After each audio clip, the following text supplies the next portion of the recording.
জানা কিছু পেয়েছেন? না স্যার, এমনিতেই তো জানা যায় যে কিভাবে আগুন লেগেছে, কিন্তু এখানে তো বোঝাই যাচ্ছে না যে আগুন লাগার কারণটা কি। আচ্ছা, দেখো অ্যাম্বুলেন্স কত দূর এলো। ঠিক আছে স্যার।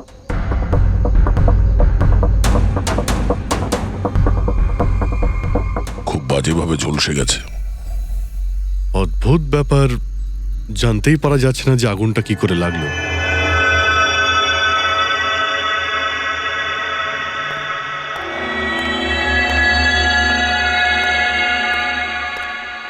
কিভাবে হলো এইসব? সবকিছু তো একদম ঠিক ছিল, জানি না আগুন কি করে লাগলো। এতজন মানুষের অভিশাপ তো লাগবেই, তাই না? এই কি বললে তুমি? আমি জানতে পেরেছিলাম স্যার যে দিলীপ স্যার কোনো কোর্টের কেসে ফেঁসে গেছিলেন। খুব বড়সড় কেস ছিল স্যার, কিন্তু কিছুদিন আগে ছাড়াও পেয়ে গেছিলেন। অনেকে এই নিয়ে রেগেও ছিলেন। আচ্ছা, এই ঘটনার সুযোগ নিয়ে কেউ ওকে মেরে দেয়নি তো? না, কোর্টে উনি নির্দোষ প্রমাণিত হয়েছিলেন, উনি কিচ্ছু করেননি। কি কেস ছিল? 9 বছর আগে জামাইবাবু থিয়েটারে আগুন লেগে গিয়েছিল, যার জন্য বেশ কয়েকজন মারাও গিয়েছিল, আর সমস্ত দোষ জামাইবাবুর ঘাড়ে চাপলো। এমনি এমনি কি করে আগুন লাগতে পারে? এটা নিশ্চয়ই কারোর প্ল্যানিং। কাউকে সন্দেহ হচ্ছে আপনাদের? এটা কে করতে পারে? যে কেউ করতে পারে, অনিতাও করতে পারে। কোন অনিতা? টনির ওয়াইফ, ও এখানে এসেও ছিল।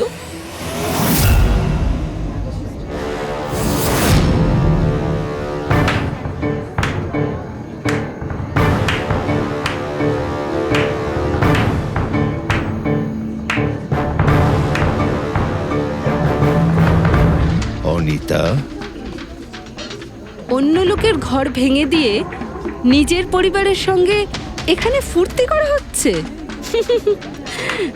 ভেরি গুড, ভেরি গুড, বাহ।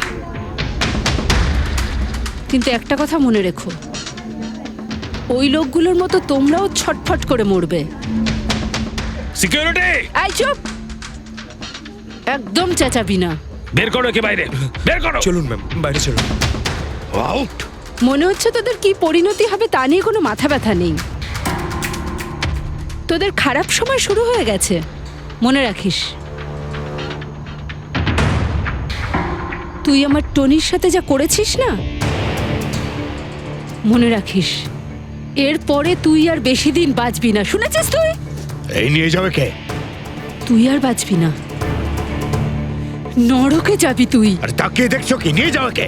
তোকে নরক যন্ত্রণা ভোগ করতে হবে, ছটফট করে মরবি তুই, মনে রাখিস। আরে যা।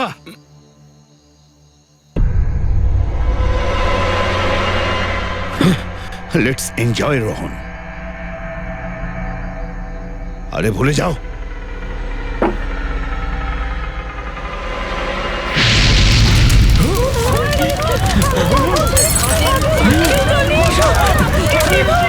দিলীপ আর রোহনকে যে কেসে ফাঁসানো হয়েছিল, সেই কেসেই কোর্ট টনিকে শাস্তি দিয়েছিল। আচ্ছা, কে কে জানতো যে আপনারা এখানে এই রেস্টুরেন্টে আসবেন? জানি না স্যার।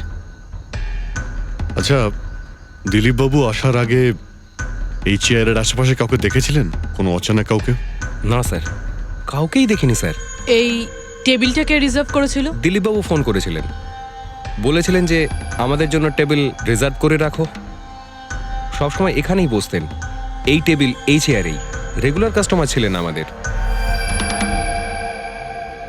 কারোর আগে থেকে জানা ছিল যে দিলীপ এখানে এই চেয়ারে বসবে? স্যার, চেয়ারের আশেপাশে তো এমন কোনো জিনিস নেই যা দিয়ে আগুন লাগতে পারে। এ তো অদ্ভুত ধরনের মিস্ট্রি। সিসিটিভি ক্যামেরা,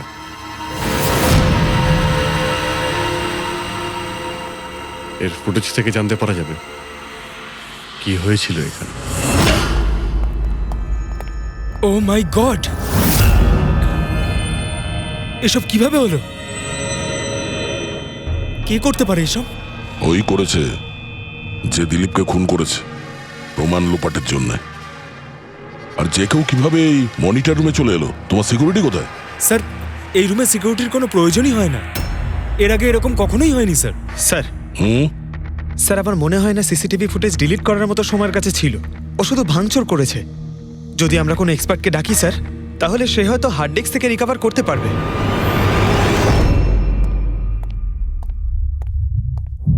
স্যার হ্যাঁ? স্যার 9 বছর আগে দিলীপ আর রোহনের একটা থিয়েটার ছিল যেটায় আগুন লেগে গিয়েছিল। এক্সিট এন্ট্রির দরজা বন্ধ থাকার কারণে 12 জন লোক আগুনে পুড়ে মারা যায়। ভিকটিমদের ফ্যামিলি যখন কেস করে তখন ইনভেস্টিগেশনে জানা যায় যে সেই সময় একজন গার্ড ছিল। হ্যাঁ, টনি। হ্যাঁ স্যার। স্যার কোর্টে এটা প্রমাণ হয়ে গিয়েছিল যে টনি অনেক মদ খেয়েছিল, আর মদের নেশায় সে এতটাই চুর ছিল যে ইমার্জেন্সি এক্সিটের দরজাও খুলতে পারেনি। হ্যাঁ, কিন্তু এই টনির স্ত্রী অনিতা এটা মানতে রাজিই নয় যে ভুলটা টনি করেছিল। স্যার শুধু উনিই নন, অনেক আর্টিকেল এবং নিউজ পেপারও কিন্তু কোর্টের সিদ্ধান্তের ব্যাপারে কথা বলেছিল।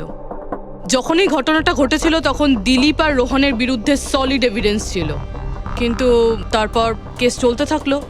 9 বছর হয়ে গেল। কিছু প্রত্যক্ষদর্শী বয়ান বদলে দিল, আর কিছু লোক বাইরে চলে গিয়েছিল।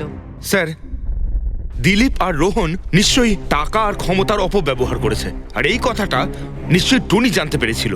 ওই হয়তো পাঠিয়েছে অনিতাকে দিলীপকে মারার জন্য। কিন্তু ফেডরিক, যখন অনিতা ওখানে ছিলই না, তাহলে আগুন লাগালো কি করে? না না, সিকিউরিটি লোকেরা তো ওকে বাইরে বের করছিল ওই রেস্টুরেন্ট থেকে। এমন কি জিনিস ছিল যার জন্য হঠাৎ করে আগুন লাগলো? স্যার হয়তো ডক্টর সালুংখে আমাদের কোনো হেল্প করতে পারে। না হলে অনিতা।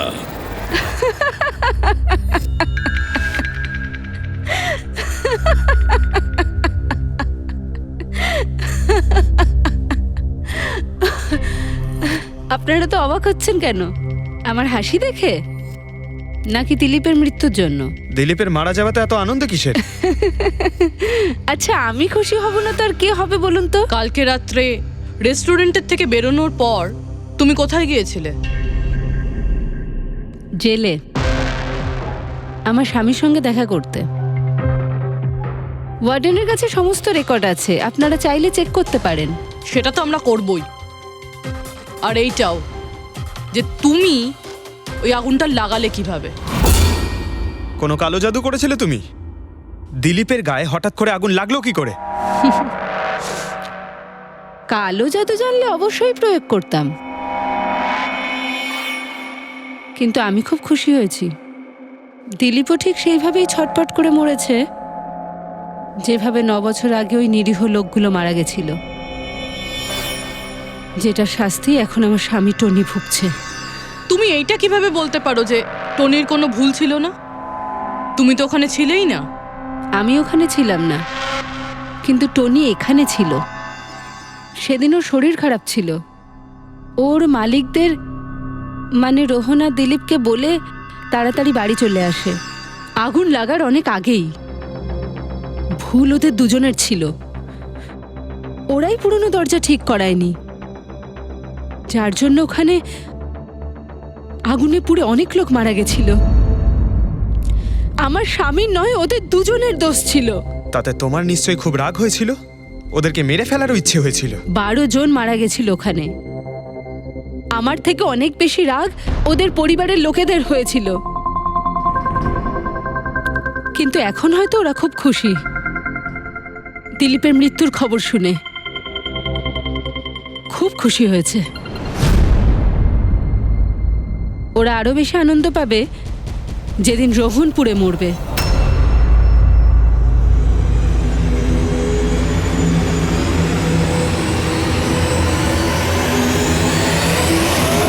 স্যার 42 জন আছে, ওই 12 জন ভিকটিমের কাছের আত্মীয় আর ফ্যামিলির লোকেরা মিলে। সাসপেক্ট বেশি আর সময় কম। স্যার, এই 42 জন লোকের মধ্যে সবার আগে সেই সমস্ত লোকেদের নাম সরিয়ে দিতে হবে যারা কালকে দিলীপের মৃত্যুর সময় শহরে ছিল না। স্যার 9 বছর হয়ে গেছে এই ব্যাপারটার। হয়তো অনেক মানুষ দেশ ছেড়েও চলে গিয়েছে, আর কিছু লোক হয়তো এই পৃথিবীতেই আর নেই। তারপরেও খোঁজ তো নিতে হবে। দেখো কজন শহরে ছিল যখন দিলীপের মৃত্যু হয়।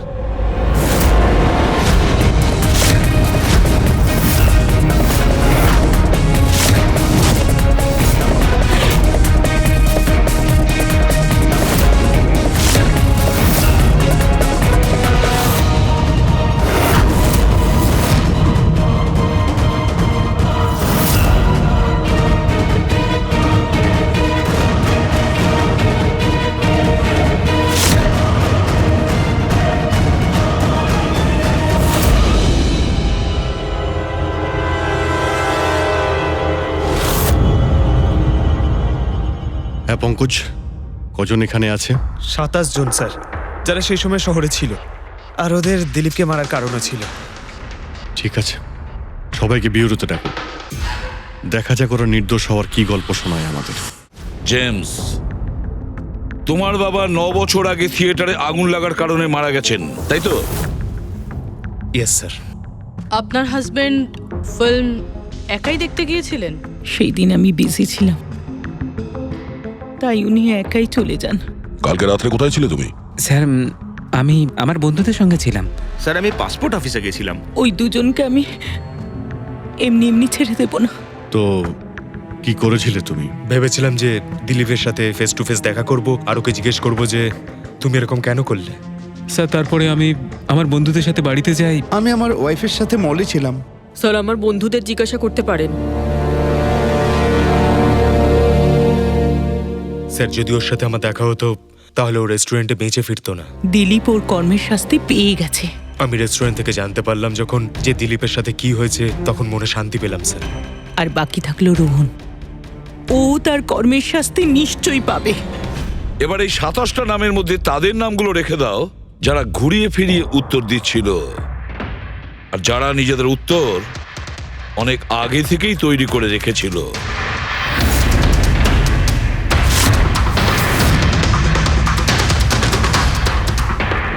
স্যার এবার 15 জন রইল। এবার এই 15 জনকে ওই দিনের ব্যাপারে জিজ্ঞাসা করতে হবে যখন 9 বছর আগে থিয়েটারে আগুন লেগেছিল। দেখা যাক কে সব থেকে বেশি রেগে যায় আর কে মুখ ঘুরিয়ে নেয়। স্যার আমার ভাই মাধ্যমিক পাশ করেছিল, ও বলেছিল বন্ধুদের পার্টি দিতে চায়, সিনেমা দেখাতে চায়, টাকা দাও। স্যার আমি সেই জন্য ওকে টাকাও দিয়েছিলাম। হয়তো ওই টাকাটা আমার ওকে দেওয়া একেবারেই উচিত হয়নি স্যার। যে এই কাজটা করে থাকুক খুব ভালো করেছে। আজকে আমি খুশি, আজ আমি খুব খুশি। কুমারবাবু, আপনি ইউনিভার্সিটিতে ফিজিক্সের প্রফেসর, তাই তো? Yes sir, head of the department physics. কিন্তু আমার নিজের ছেলেরই পড়াশোনায় কোনো ইন্টারেস্টই ছিল না। অনেক বকেছি আমি ওকে, কিন্তু তাতে কোনো রকম কোনো লাভই হয়নি। 1 নম্বরের বদমাইশ হয়ে উঠেছিল। সেদিনও কলেজ বাঙ্ক করে বন্ধুদের সাথে সিনেমা দেখতে চলে গিয়েছিল। আর স্যার তারপর ও আর কোনোদিন বাড়ি ফিরে আসেনি। হিমেশ, রাইট? তুমি কন্ট্রাক্টর না? হ্যাঁ স্যার।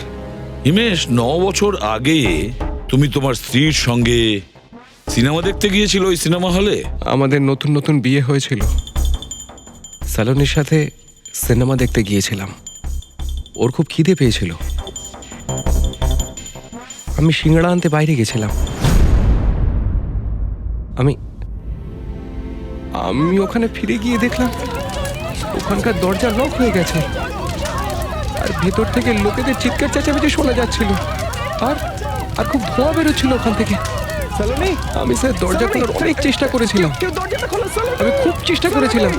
আমি পাগলের মতো দরজায় ধাক্কা দিতে থাকি। সালোনি সালোনি সালোনি বলে আমি চিৎকার করতে থাকি, কিন্তু আমি কিচ্ছু করতে পারিনি স্যার, আমি কিচ্ছু করতে পারিনি। আমার সালোনিকে আমি বাঁচাতে পারিনি। ওখানে তো একটা গার্ডও ছিল না, টনি? ও কি দরজা খোলেনি? ছিল না স্যার। ওখানে কোনো গার্ড, মানে আর কাউকে দেখেছিলে তুমি? কেউ ছিল না স্যার, কেউ ছিল না। আমি 9 বছর আগে কোর্টে যে কথা বলেছি আজও তাই বলছি। যখন সিনেমা হলে আগুন লেগেছিল তখন টনি ওখানে ছিল না স্যার।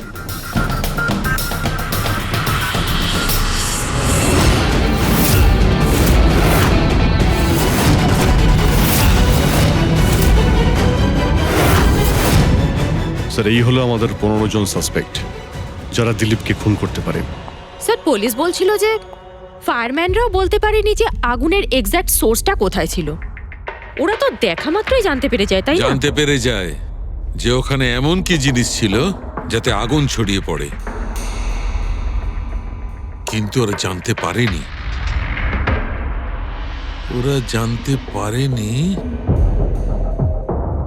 ওরা এই জন্য জানতে পারেনি কারণ ওই জিনিসটার না ছিল কোনো গন্ধ, না ছিল রং। Exactly sir. যদি এটা লিকুইড হতো না তাহলে দিলীপ নিশ্চয়ই বুঝতে পারতো ওই চেয়ারটায় বসা মাত্রই। আর পাউডার থাকলে আমরা টেস্ট করে পেয়ে যেতাম। তার মানে এটা তো গ্যাস। তার মানে হচ্ছে এটা ছিল গ্যাস। গ্যাস? এই জন্য ওই ফায়ারম্যান জানতে পারেনি যে কিসের জন্য আগুন লেগেছিল। ইনফ্লেমেবল গ্যাস বস, যার শুধু একটা স্পার্কের দরকার হয় জ্বলে উঠবার জন্য। কিন্তু একটা কথা বুঝতে পারছি না, দিলীপ যে চেয়ারে বসেছিল সে চেয়ারে গ্যাস আসলো কোথা থেকে? চেয়ার থেকেই। কি চেয়ার থেকে? সেটা এইভাবে বস, যে চেয়ারে দিলীপ বসেছিল তার নিচের অংশে কেউ ওই ইনফ্লেমেবল গ্যাসকে স্প্রে করেছিল। মারা যাওয়ার সময় দিলীপের সংস্পর্শে দুটো জিনিস ছিল। একটা তো এই চেয়ার যেটাতে ও বসেছিল, আর একটা ওয়াইনের গ্লাস যেটা ও হাতে ধরেছিল। আমরা এই দুটো জিনিসই চেক করেছি। তো এই চেয়ারটার থেকে আমরা ইনফ্লেমেবল গ্যাসের কিছু ট্রেসেস পেয়েছি। বস, আমাদের আশেপাশের পরিবেশে সর্বদা জ্বলনশীল পদার্থ ঘুরে বেড়ায়, যেটা কখনো কখনো স্পন্টেনিয়াসলি জ্বলে যায়। যেমন হচ্ছে মাস গ্যাস, একটা ন্যাচারাল বায়োগ্যাস, আর জ্বলনশীল গ্যাস এর মেইন কম্পোনেন্ট। তার মানে ইনফ্লেমেবল গ্যাস যে কোনো সময় হাওয়াতে এমনি এমনি জ্বলে উঠতে পারে? না ফ্রেডি, নিজে নিজে নয়। যখন পরিবেশটা খুব বেশি উত্তপ্ত হয়ে ওঠে আর সেটা পরিবেশের অক্সিজেনের সঙ্গে মিশে যায়, তখন একটা সুপার হাই টেম্পারেচার উৎপন্ন হয়, যার কারণে এই আগুন লেগে যায়। কিন্তু ডক্টর সালুখে, ওখানে তো এরকম কোনো হাই টেম্পারেচারের মতো কিছু ছিলই না। এক্স্যাক্টলি, এমন কোনো ডাইরেক্ট সোর্স ছিলই না যাতে তাপ উৎপন্ন হতে পারে। বস, এই জন্যে আমার মনে হচ্ছে খুনি কোনো এক্সট্রা ডিভাইস ব্যবহার করেছিল এই এত বেশি টেম্পারেচার উৎপন্ন করার জন্য। আর এই চেয়ারটা তো রেডিই ছিল, এর তো শুধু একটা স্পার্কের দরকার ছিল। কিন্তু স্যার, এভাবে কেউ হিট কিভাবে উৎপন্ন করবে? হ্যাঁ, করা যেতে পারে তো। যেমন উদাহরণস্বরূপ ম্যাগনিফাইং গ্লাস। ম্যাগনিফাইং গ্লাস দিয়ে সূর্যের রশ্মিকে বিশেষভাবে ফোকাস করে আমরা ছেলেবেলায় কাগজ পড়াতাম।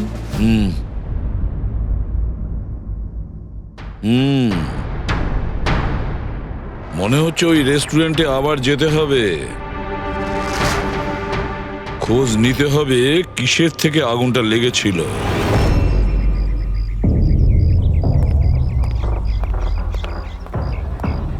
সব জায়গায় দেখে ফেলেছি স্যার, কিন্তু এমন কিচ্ছু খুঁজে পেলাম না যাতে আগুন লাগতে পারে। আর এটা ওপেন এয়ার রেস্টুরেন্ট। যখন খুনি দিলীপের চেয়ারের নিচে ওই ইনফ্লেমেবল গ্যাস স্প্রে করেছিল, কেউ তো দেখেছিল। সেটাই তো, চেয়ারে হঠাৎই আগুন লেগে যায় আর দিলীপ পুড়ে মারা যায়। কেউ কিছু দেখেনি, আর না আমরা কোনো প্রমাণ পাচ্ছি। স্যার, ওই data expert CCTV footage recover করে ফেলেছে, আপনারা দেখতে পারেন স্যার। গুড। দয়া, তুমি গিয়ে দেখো, ততক্ষণ আমি এখানে দেখছি কিছু পাওয়া যায় কিনা। স্যার, দিলীপ আর ওর ফ্যামিলি আসার 15 মিনিট আগের ফুটেজ এটা।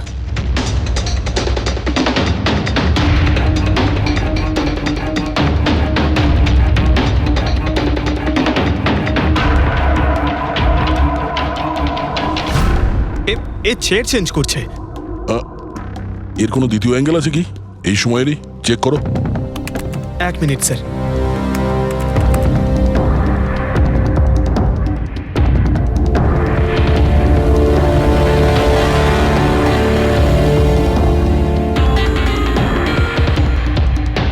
ও চেয়ারটার সঙ্গে কি করছে? গ্যাস স্প্রে করছে নাকি? হ্যাঁ, ও নিজের চেয়ারে গ্যাস স্প্রে করলো, আর ও নিজের চেয়ারের সঙ্গে ওই চেয়ারটা বদলে দিল যেটায় দিলীপ বসতো।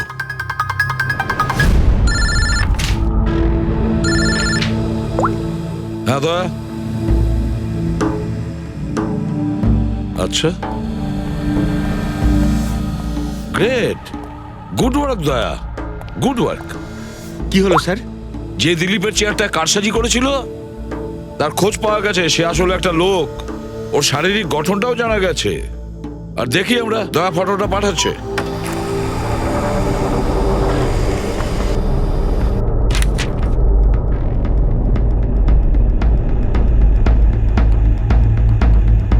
খুনি এই বাকি লোকগুলোর মধ্যেই কেউ একজন, এদেরই মধ্যে কেউ। আর এবার এর পরের শিকার রোহান।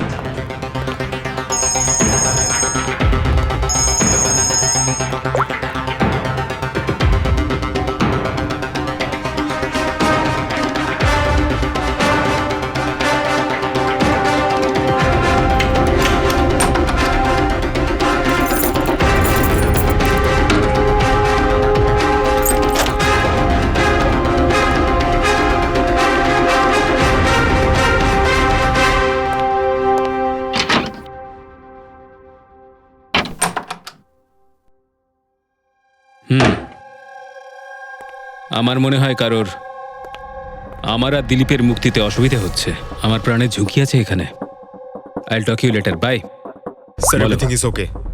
অল রাইট, তুমি এখানেই থাকবে আর কাউকে ভেতরে ঢুকতে দেবে না। Be alert, okay? Okay sir.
বাঁচাও, বাঁচাও,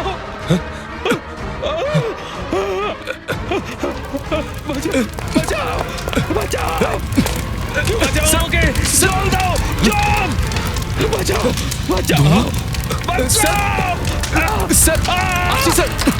স্যার, স্যার, এক মিনিট স্যার। স্যার, বাঁচাও, স্যার, বাঁচাও। জল, জল দাও, স্যার, বাঁচাও, বাঁচাও।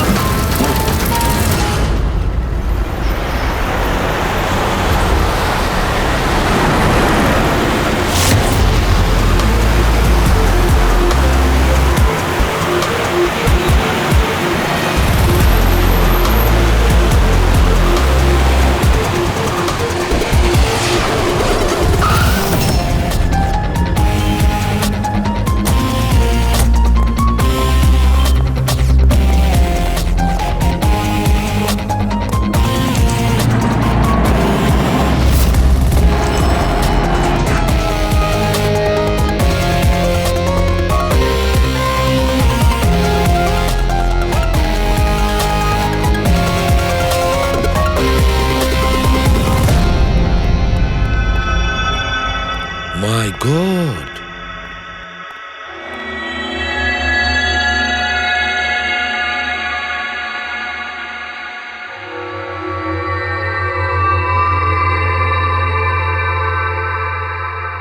কি হয়েছিল এখানে আর কিভাবে?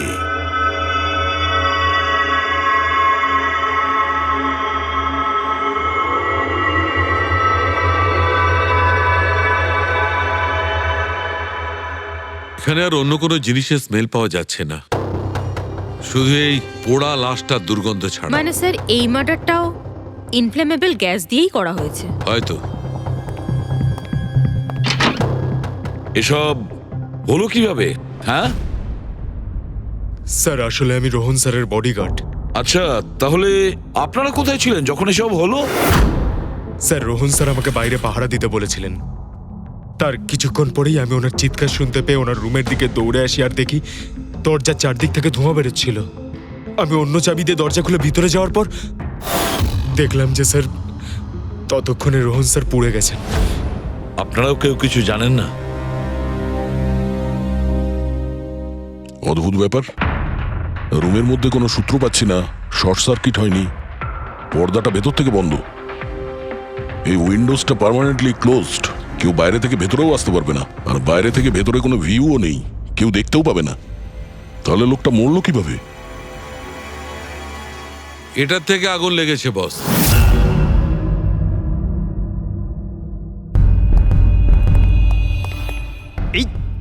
এই জিনিসটা দিয়ে? এটা কি স্যার? এটা হচ্ছে ফিলামেন্ট। ফিলামেন্ট? ইলেকট্রিক বাল্বের ভেতরের ফিলামেন্ট। যখন এই ফিলামেন্টের ভেতর দিয়ে ইলেকট্রিক পাস করানো হয় তখন এটা গরম হয়ে লাল হয়ে যায়। বস, খুনিও এই টেকনিকটাই ব্যবহার করেছে ওই জ্বলনশীল গ্যাসটাকে জ্বালানোর জন্য। কিন্তু ওই রেস্টুরেন্টে যেখানে দিলীপ মারা গিয়েছিল ওখানে তো আমরা এরকম কোনো ফিলামেন্টের মতন কিছু পাইনি। বস, এত ছোট্ট একটা জিনিস, ওটা খোলা জায়গা, হয়তো কোথাও উড়ে চলে গেছে, কিন্তু এখানে তো পুরো ঘরটাই বন্ধ, তাই জন্যে খাটের তলায় এটা আমি পেয়ে গেছি। কিন্তু স্যার, ফিলামেন্ট দিয়ে ইলেকট্রিক পাস করানোর জন্য ওয়্যারসের কোনো না কোনো কানেকশন তো থাকা উচিত বেড পর্যন্ত। আছে, এখানেই নিশ্চয় কোথাও আছে। পুরো বেড চেক করেছি আমরা, রুমটাও চেক করেছি, এরকম কিছুই তো পাইনি আমরা। দয়া, ওই দরজাটা কিসের? ম্যানেজার,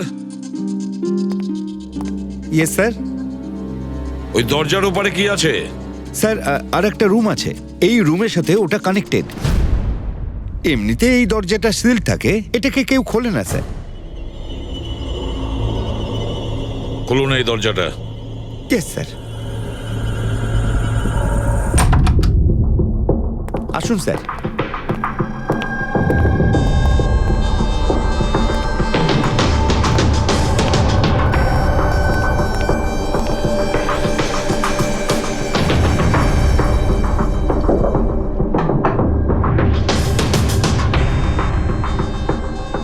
আচ্ছা ম্যানেজার বাবু, কার রুম এটা? কে থাকে এই রুমটাতে? কোনো একজন গেস্ট স্যার, ডিটেলস চেক করতে হবে। দেখুন। Okay sir.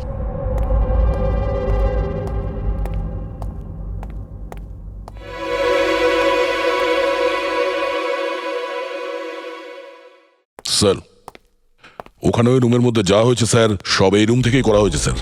কিন্তু যদি কারেন্ট এই রুম থেকে পাস করা হয়ে থাকে তাহলে এখান থেকে বেড পর্যন্ত কোনো না কোনো ওয়্যার তো থাকা উচিত। আর যদি থেকে থাকে তাহলে রোহন নিশ্চয়ই সেটা দেখতে পেয়েছে। হ্যাঁ, হয়তো ওর বডিগার্ডও দেখে থাকবে।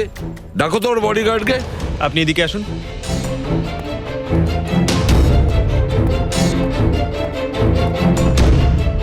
একটা কথা বলো, যখন তুমি রোহনের ঘরে এসেছিল তখন কোনো তার দেখেছিলে এখানে এই দরজা থেকে ওই রুম পর্যন্ত? কোনো কিছু?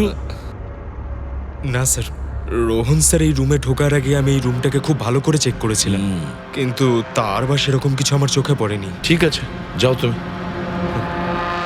যাই হোক না কেন দয়া, খুনি এই দরজাটা ব্যবহার করেছে। এই দরজা দিয়ে রোহনের রুমে আসে আর রোহনের বেডে ইনফ্লেমেবল গ্যাস স্প্রে করে, আর যে কোনো ভাবেই হোক ফিলামেন্টে কারেন্ট দিয়ে দেয়, তাতে ফিলামেন্ট গরম হয়ে যায় আর ইনফ্লেমেবল গ্যাসে আগুন ধরে যায়, আর তাতে রোহনের মৃত্যু হয়। বস, একটা কথা কিন্তু ঠিক, খুনি যেই হোক না কেন তার ইলেকট্রিক আর কেমিক্যাল সম্পর্কে খুব ভালো জ্ঞান আছে। প্রফেসর কুমার, ফিজিক্সের প্রফেসর কুমার, ওর থেকে আর কে বেশি জানতে পারে এই ব্যাপারে? দয়া, স্যার, ওই প্রফেসর কুমারের সঙ্গে দেখা করো। স্যার। দয়া, আমিও যাব তোমার সঙ্গে।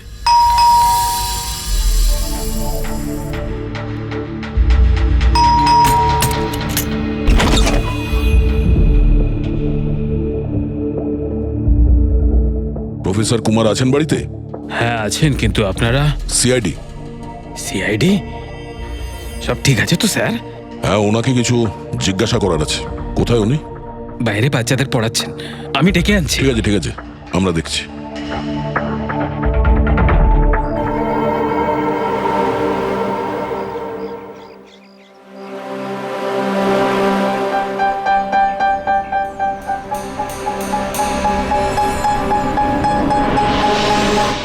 মিস্টার কুমার, আপনার কাছে আমাদের কিছু জিজ্ঞাসাবাদ আছে।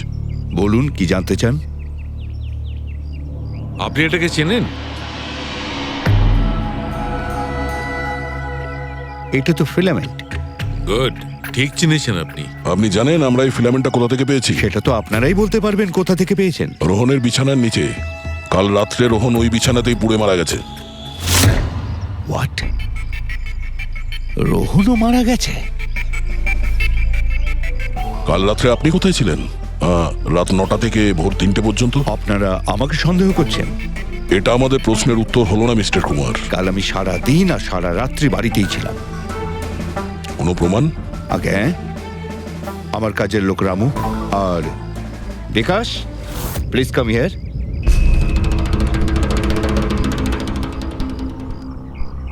Yes sir. এনাদের বললো যে কাল কোথায় ছিলাম। স্যার আমাদের সবার এক্সট্রা ক্লাস নিচ্ছিলেন এই বাড়িতেই। কটা থেকে কটা পর্যন্ত? স্যার সন্ধ্যা 6টা থেকে ভোর 5:30 পর্যন্ত। সামনেই আমাদের এক্সাম, তাই আমরাই স্যারকে রিকোয়েস্ট করেছিলাম এক্সট্রা ক্লাস করানোর জন্য। ঠিক আছে স্যার, তুমি যাও বাবা। স্যার, আমার আরো 5 জন স্টুডেন্টস আছে যারা কাল সকাল 9টা থেকে 5:30 পর্যন্ত আমার কাছে ছিল। বলেন তো ওদেরও ডাকি? ঠিক আছে, এবার আমি যেতে পারি স্টুডেন্টদের পড়াতে? Please please. Thank you.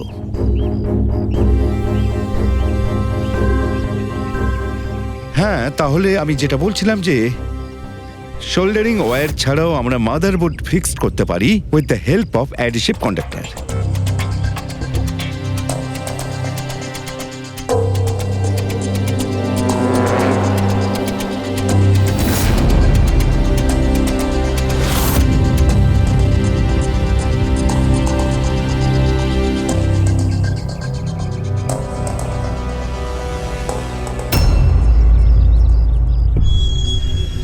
My god, my god! আরে ভাই, কি ব্যাপারটা? কি?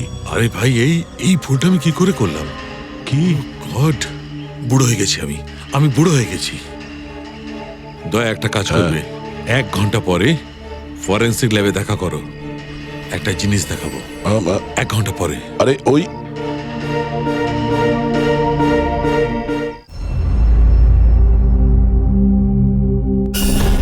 হ্যাঁ বস, একটা কাজ করো, এই সুইচটা দিয়ে ওই বাল্বগুলোকে জ্বালাও। এই সুইচ দিয়ে? এই সুইচ দিয়ে? হ্যাঁ হ্যাঁ, এই সুইচটা দিয়ে। আরে এর মধ্যে কোনো কানেকশন দেওয়া নেই, কিভাবে জ্বলবে? তুমি প্রশ্ন করো না, কখনো কখনো আমার কথাটাও মেনে নাও।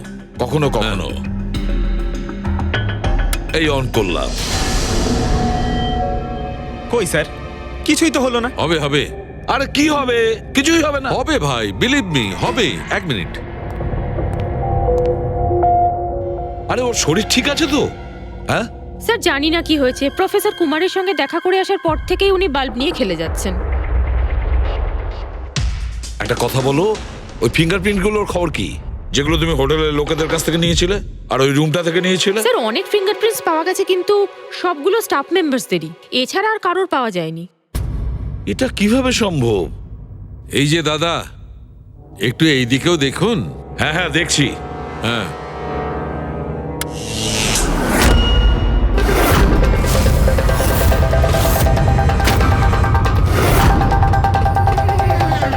আরে স্যার, স্যার এই বাল্বগুলো জ্বললো কিভাবে? এ কি কাণ্ড করলেন ডক্টর সালুকে? কোনো তার ছাড়াই আপনি সবকটা বাল্ব জ্বালিয়ে দিলেন। কিন্তু ডক্টর সালুকে, এটা আপনি করলেন কিভাবে? এটা ঠিক তেমন ভাবেই হয়েছে ফ্রেডি, যেমন ভাবে খুনি করেছিল। ওই দিলীপের চেয়ারটাতে আর রোহনের বেডে।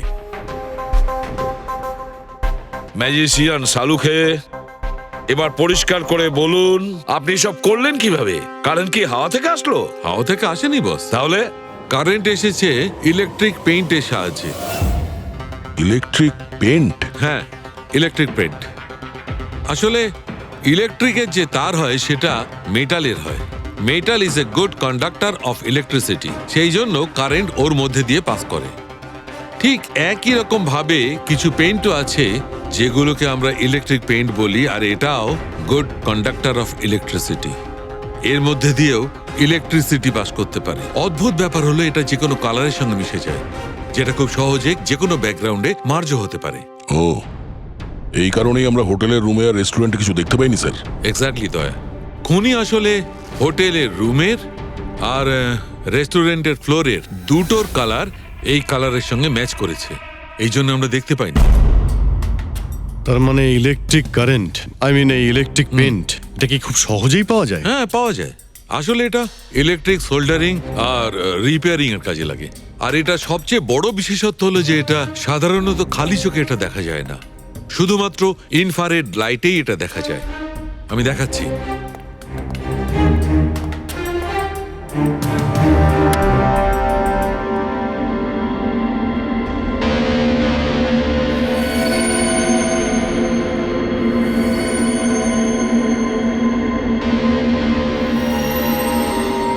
দেখেছো বস? হ্যাঁ, খনিও ঠিক এইভাবেই ইলেকট্রিক পেইন্টের ব্যবহার করেছে আর এই সার্কিট তৈরি করেছে।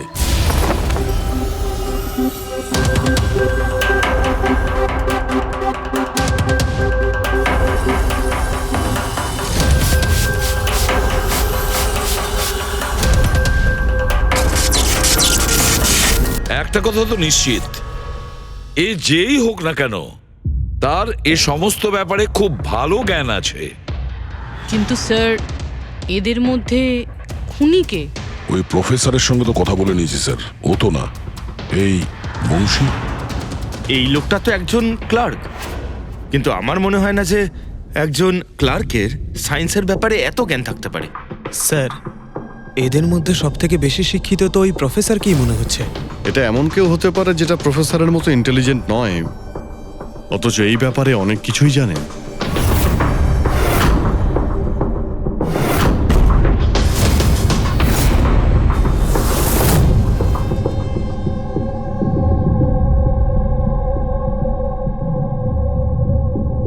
সেই লোকটা অভিজিৎ, এই লোকটাই সে। মনে পড়ছে কি বলেছিল আমাদের, যে ও কি কাজ করে?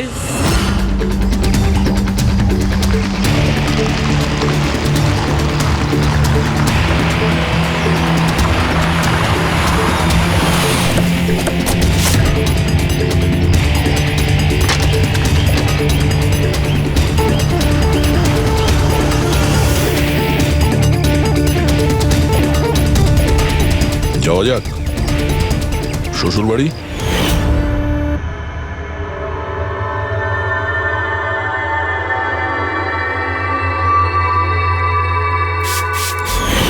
দিলীপ আর রোহনের উপর কেস হয়েছিল, কিন্তু আমি জানতাম ওরা টাকা আর পাওয়ারের জোরে ছাড়া পেয়ে যাবে। কিন্তু ওদের কাছে টাকা থাকলে আমার কাছে ছিল বুদ্ধি। অনেক মাস ধরে ওদের আমি ফলো করেছি, ওরা কোথায় যাচ্ছে, কি করছে, কার সাথে দেখা করছে, সবকিছু। আর শেষ পর্যন্ত ওদের দুজনকে মারার উপায় আমি পেয়েই যাই, ইলেকট্রিক পেন্ট আর সার্কিটের মাধ্যমে। এই দুটো জিনিসের বিষয়ে আমি খুব ভালো করে জানতাম। ব্যাস, দিয়ে দিলাম দুজনকে শাস্তি। দুজনকে মেরে ফেলেছি জ্যান্ত পুড়িয়ে, যেভাবে ওরা আমার সালোনিকে মেরেছিল। হিমেশ, তোমার স্ত্রীর সঙ্গে যা কিছু হয়েছে সেটার জন্য আমরা সবাই দুঃখিত, কিন্তু দিলীপ আর রোহনকে মেরে তুমি কি পেলে? তুমি কি ফিরে পেলে তোমার স্ত্রীকে? প্রতিশোধের আগুনে পুড়ে তুমি দুজনকে মারলে, আইন তোমাকে কোনোদিন ক্ষমা করবে না। কঠোর থেকে কঠোরতম শাস্তি হবে তোমার।